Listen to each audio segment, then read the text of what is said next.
Lately, I've been thinking a lot about cameras, equipment, technology, software, all the things that have advanced so much during my career. I started in video back, gosh, 2002, really maybe more around 2004, 2005. So about 20 years I've been doing video, and I haven't really done anything else in that time. I've always found a way to make money, whether it's freelance, full-time. I've always been able to make it work. And I've also done photography along the way as well. They kind of go hand in hand, especially with the DSLR revolution that also was kind of peaking at the time that I was in college. And during that time, I've seen so much change going from film, which really I've never touched personally, to digital, and then to these cameras with these bigger sensors and pairing it with photography and lighting, going from really hot bulbs that take a bunch of power or electricity and going to LEDs or fluorescence in between, and just finding new ways to make stuff work and kind of adapting to change, dealing with the struggles, but now reaching a point where everything is so good. I don't know if you feel this the same way that I do. And maybe it depends on how long you've been working or what you're familiar with, but I feel like everything now is just so good, from the cameras, the lenses, the lighting, the audio. We have 32-bit float now audio recording, which I'm not doing here. I probably should be, because then it'd be just that extra peace of mind. But I'm just so grateful and thankful, which I guess is relevant. We got Thanksgiving coming up, of the opportunities that I've had, the equipment that I have access to, but also to put it in perspective for someone who's new to the industry, I wanted to make some recommendations as well of what I think is kind of like a great opportunity as far as like making money with the stuff that's available now. Because not only is it better, it's also cheaper. You can do so much with so little nowadays, and you're not sacrificing or compromising. I remember working with some of the like early DSLR type stuff, and it came with so many strings attached. You had to worry about battery life or recording limits or watching out for certain like artifacts in the video. We were shooting 8-bit. We had like, it was hard to do green screening. There's a lot of problems associated. It was hard to edit. Footage was clipped up because of recording capabilities of some of the old architecture for these cameras, where it was basically like 4 GB files. And so just so many like problems associated with the change. And I understand why a lot of people held on to their professional broadcast, whatever it was, equipment that just like worked, because it was just the tried and true, old reliable. But if you're like me, you kind of saw the opportunity, saw the potential with, filming with the GoPros or drones or whatever it is, right? And now you look at the LED lighting from Aperture, it's incredible. You pairs seamlessly with your phone. You got great, cool stuff coming from Blackmagic in their cinema box cameras like the Pixis. But even on the live production side, I'm really loving the ATEM Mini switchboards, and specifically the ISO switchboards. You can record every camera independent, and you have your full switch, you have your full edit right from from the live event. But you can also go back later and change any of those edit points, with some fine tuning. But it's just like so much faster. And again, all this stuff is cheaper, and it's also better. So what used to cost tens of thousands of dollars and took an army of people to do can now be done by one person with a couple $1,000s, all in, right? For everything you could ever imagine. The number one recommendation I would make, and I don't know that this has been said enough, but the LUMIX S5 Mark II, when I look at that camera and what it's able to do, it is probably the most potential as far as a moneymaker that I could imagine. So if you're just getting started or you don't know quite what you're looking for, I'd start with that camera for a lot of reasons. It's full frame, it's mirrorless, which is kind of standard now, but it's incredibly cheap. I was just looking on Amazon before I started recording this, and you can get a like new, like so used, but basically Amazon resale. Someone like bought it, didn't want it, returned it, and so Amazon discounts it, like $1,400 for a full frame. You can shoot open gate, shutter angle, all the LUMIX benefits that we've talked about, but just on just the technology, 10-bit 422, you've got 60 frames a second, you've got 120 frames a second, you've got so much that you can do. You can shoot up to 6K, I think, on this camera, and that's for video. Not to mention, you can also use it for photography, which for photography professional work, almost everybody wants that kind of full frame look, or the opportunities, the possibilities that full frame allows you to unlock. So you can shoot really high quality, print worthy photos. You can shoot high end cinema grade video, and it's small enough that you can also shoot YouTube videos yourself in the same convenience that you'd have with like your phone or something like that. So for basically the price of what people are willing to pay every year for like an iPhone or something like that, $1,400 give or take, you do need to factor in lenses and maybe some memory cards and batteries. But really, if you're just starting off or even just looking to make money doing this, that camera to me has so much potential. Now, if you're in a market where you want to work freelance with other people and the crews are using Canon or Sony or something, something I'd figure out, because LUMIX doesn't always like fit in terms of like popularity, but in terms of performance and value, I think if I was going to buy a camera, like starting fresh, starting like first out of college or just in high school, and I'm like, I want to make money shooting professional work, I would absolutely pick up a LUMIX S5 Mark II. And back in the day, for me, it was the GH1. LUMIX GH1. That was my moneymaker. I bought the $600 version off of eBay. It was gold. I think it came from China or Japan, one of the two. I was able to hack it, get some extra bit rate out of it. But it was $600 that got me started back then. But that was something that's like, all things considered, highly compromised in today's terms. I wouldn't make that recommendation now. You could probably find one dirt cheap, or any camera like that. You can always go lower in terms of price point. You can find stuff that's $100, or maybe someone has something they just want to like donate and get you started. Don't let the technology or the equipment hold you back. But if I had to buy something and I wanted to kind of put that best foot forward, it would definitely be the LUMIX S5 Mark II. You could go Sony or Canon. They all have, their own offerings as well, but it seems like you have to pay more to get the equivalent features within those ecosystems. And I find that, when you're just getting started off, you don't have money to spare. So you're really looking for what's the cheapest possible thing I can get, which if you're limited by your budget of like $100, $200, you go with what you got.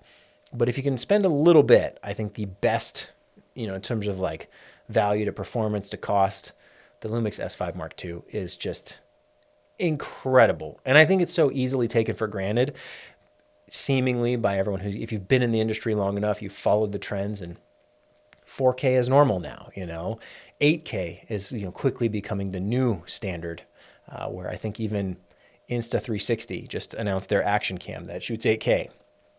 I don't know what the quality's like, resolution isn't everything, but we have so many of these features now that have it is what it is. And then I look back 20 years ago and go, oh my goodness, what we used to pay, $5,000 for a camcorder, or you'd spend, thousands on a KinoFlow lighting setup where the bulbs were really fragile. You had like very little output in terms of brightness. The light right now is this is the Amaran, is it the FC22? It's the flat panel one. It's set to 2% in terms of brightness output. Like it's at 2% right now. And I think that's so cool. We have like the fastest lenses we've ever had, autofocus, just incredible, off the charts. Another benefit of the LUMIX S5 Mark II, it finally has all those LUMIX benefits, plus the incredible autofocus tracking in video, which is not what you're looking at. This is an Ursa Mini. But I am kind of always humbled and a little shocked and grateful for the place that we've gotten to. Because now is like a great time, especially we've got Black Friday coming up. There's going to be sales from all the camera companies. They're always going to put stuff on sale and discount it.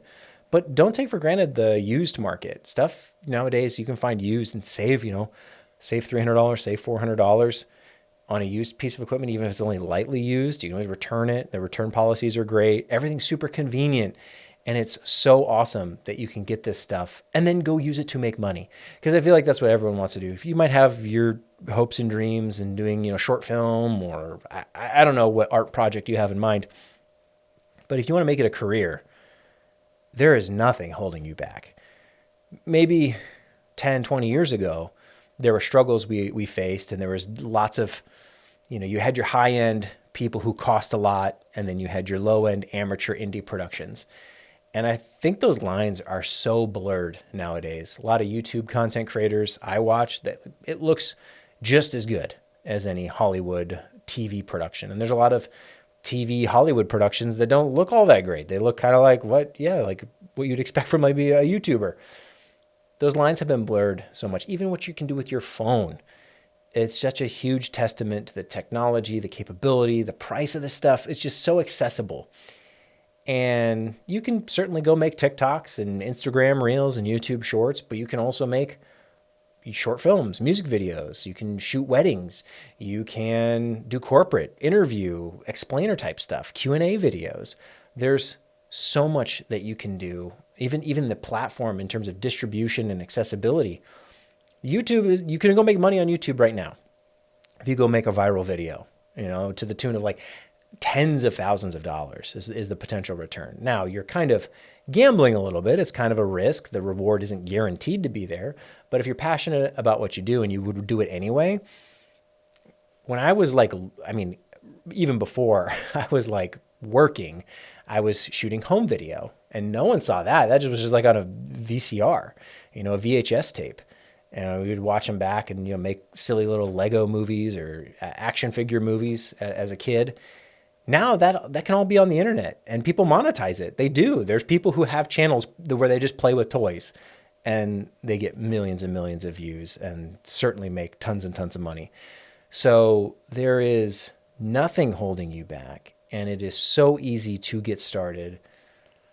I guess I don't really know what the point is beyond that other than just saying the LUMIX S5 Mark II is probably the most value I could ever imagine currently getting in terms of what it costs to get it, and then the return you could make on that. It could easily pay for itself after one shoot, no questions asked. You could easily justify the cost, and I like that form factor. That's the other thing in the way that I shoot and the way I like to just have equipment like multi-purpose.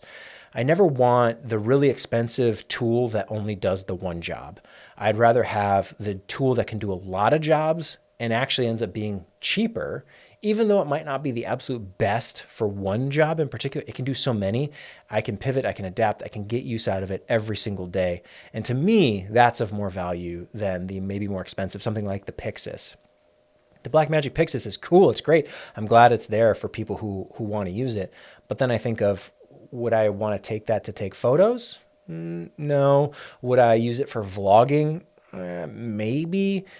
Would I make a YouTube video at home with it? I could, but it's just not ideal for that type of work. And it ends up costing you more. Whereas there's these, hybrid DSLR mirrorless photo video cameras, the hybrids, that for me make so much more sense. Ergonomically, I like the way they feel. I like the versatility I'm able to get out of them.